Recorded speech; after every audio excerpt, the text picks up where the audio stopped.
শ্রী রাজ চক্রবর্তী একটা মহা পাল্টিবাজ, ধান্দাবাজ লোক বলা যায়। আজকে একটু আগে উনি টুইটারে শেয়ার করেছেন 2021-এ আমার রাজনৈতিক জীবনের পদার্পণ। মানুষ আমাকে সুযোগ দিয়েছিলেন কাজ করার।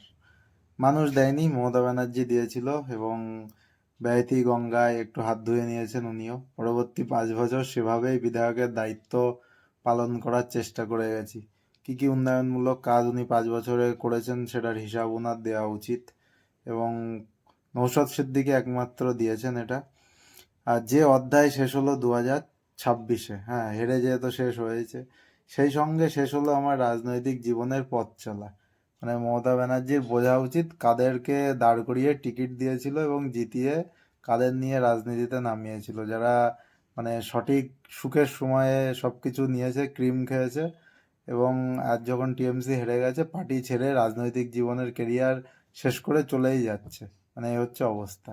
যদি সঠিক রাজনীতিবিদ হয়, এমএলএ, মানুষের যে এত সেবা করার জন্য এরা মরছিল এতদিন, তাহলে থেকে যেতে পারতো। আরও 5 বছর বাদে তো টিএমসি জিততেও পারে, না জিতলে আবার চলে আসবে।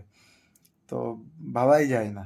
মানে এরা জাস্ট মানে নিজের রাজনৈতিক কেরিয়ার শেষ করে দিচ্ছে।